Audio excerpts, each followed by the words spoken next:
Okay, ladies and gentlemen, we're going to go over the assignments for this week. This week you have two assignments. You have a DQ and you have a journal entry. In following week's assignments, we will normally on a written assignment have an overview, which will set the stage for what you are or how you are to approach the particular assignment. For the DQ and the journal entry, we have simple instructions with what I call prompts. And the prompts are those items that must be addressed in order to receive full credit for your DQ answer and your response to your fellow students, or the full requirement of material that must be covered in a journal entry.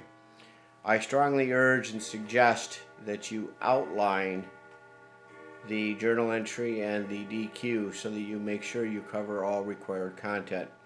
And I've given you an example. The DQ reads, firstly, briefly introduce yourself to your classmates, describe your current previous healthcare setting. Second, consider the role of interest groups in the policy-making process, which one involves a wide range of stakeholders. In your opinion, what role should healthcare interest groups have in setting healthcare policy at local and national levels? How does the financing of interest groups impact healthcare policy in the United States? Do healthcare interest groups have too much, too little, or the appropriate amount of influence on healthcare policy? Review other posts submitted by your classmates. Respond to at least two other posts. In your responses, explain whether you agree or disagree with the original poster's position and why.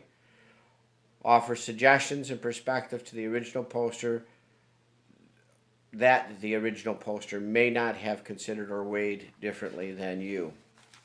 So, ladies and gentlemen, let's break it down into a outline. In section 1, you're going to briefly introduce yourself to your classmates and describe your current or previous healthcare setting.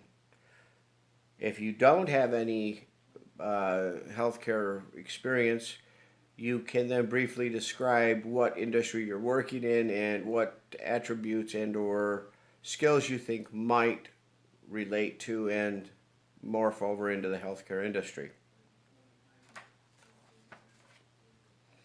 Consider the role of interest groups in the policy-making process, which often involves a wide range of stakeholders. Here's the meat and the potatoes of the prompts. In your opinion, what role should healthcare interest groups have in settling healthcare policy at the local and national levels? B, do healthcare interest groups have too much, too little, or the appropriate amount of influence on healthcare policy? And then the third portion of the outline is review your fellow classmates' post and A, respond to at least two other posts. B, explain whether you agree or disagree with the original poster's position and why. Why means an explanation. Explanation can involve, can involve support from an outside source. It can involve an analysis of their position. It can involve using information learned from the unit. And then C, offers suggestions and perspective that the original poster may not have considered or weighed differently than you. To each of these points, you must provide a written response and answer. And then I've attached here to the rubric. In the rubric, it tells you what you must do to rise to the various levels. Where it says support with evidence, you must use evidence that is relevant evidence that is obtained through relevant and credible sources. We do not accept Wikipedia source-like sources. We do not accept highly politically charged sources. You need to be professional and go to sources that come from a .edu or .org or a .gov website. So go over those different requirements in the rubric and it'll tell you what is required at each level to obtain that level of marcation on the rubric when I do the grading. For your journal entry, I have outlined your journal entry. I will not review the entire assignment from a standpoint of just reading the assignment, but I will go over how I have outlined it. So part one of your journal entry is review the policy making process. Analyze 3 different opportunities for individuals to influence the policy making process. What are the pros and cons of each approach? Which individuals are the most likely to use which approach? And how can policy makers consider this information and weigh input from a variety of individuals? So you're going to have to tell us the 3 opportunities on how they will individually how they will individually influence the policy-making process.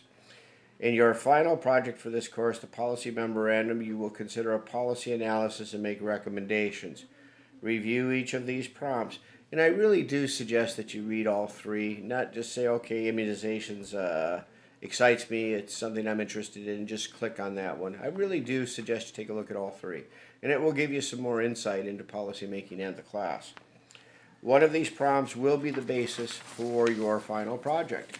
And you will justify which one you've chosen by discussing which prompt interests you and why. Is your A portion of the outline. B is how will you identify key stakeholders and their needs. And then 3 is, as you review the prompts, consider that competing interests, needs, and values can make it difficult to implement a policy or a recommendation that meets stakeholders' needs. Which prompt strikes you as the most challenging in this regard? And then, of course, I then attach the rubric. Again, you must prepare your assignments both in conjunction with the prompts and the rubric. And you must meet all elements of the rubric to get the highest level score. And you must respond to all of the prompts to reach the highest level score. If you have any questions as you prepare these documents, please call or text or email me, and we'll see where we can go from there.